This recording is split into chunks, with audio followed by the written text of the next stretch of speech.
Act 2, Scene 2, page 11 of Hamlet.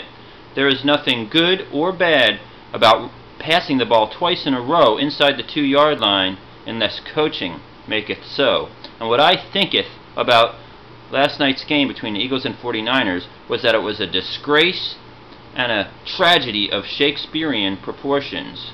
The Eagles have no excuse losing this game. They had a punt block for a touchdown for an early 7-0 lead. Darren Sproles contributed an 82-yard punt return for a touchdown. The beat goes on with him. And Malcolm Jenkins' interception return for a touchdown, 53 yards, gets wasted. An incredible run after the catch. All the offense had to do to contribute to a win would have been to score 2 field goals and or 1 touchdown for the entire game. Instead, they don't get a play run in 49ers territory until late in the 4th quarter. It was an absolute offensive debacle. The offensive line, which has been injured and decimated, was the main problem. The running game, still less than 2 yards per carry for Shady McCoy. Obviously it's not his fault. The blocking is bad, although he shouldn't dance in the backfield. He should try to get upfield. Sproles' 1 carry was for 4 yards. Also, the balance was totally out of whack. I'm not usually one of these guys that says you have to run and pass equally or run more, but the Eagles are a running team. That's Chip Kelly's persona at Oregon and with the Eagles. The reason the Eagles won the first 3 games is no matter how few yards they got, it was still under 2 yards per carry for Shady. They kept going back to it. You have to keep the defense honest. So when you know that Foles is going to drop back on every play, all you got to do is sit back in the zone and wait him to throw you the ball.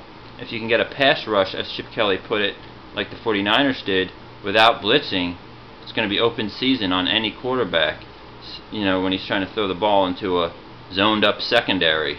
But I digress. The Eagles defense played incredible, I thought, yesterday. They were sacking Kaepernick, rushing him completely. They needed an incredible crossbody throw over to their running back. I'm sorry, I forget his name for the second. It was unbelievable. Someone from the Eagles didn't stay with their man, Frank Gore, and he ran over 50 yards for a touchdown. But with that being said, the Eagles were in position to win this game inside the 2-yard line, and all they had to do was hand the ball to Shady, who had a 5-yard run to get him there. And trust me, the 49ers would not have expected a couple runs in a row. Now, this channel will always be the Juliet to Chip Kelly's Romeo, just as it has been in the past. However, I would advise Chip in the future, especially next week against the Rams, where you can get better in a hurry.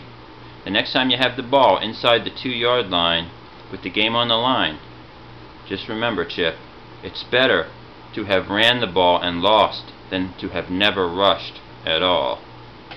Go Birds.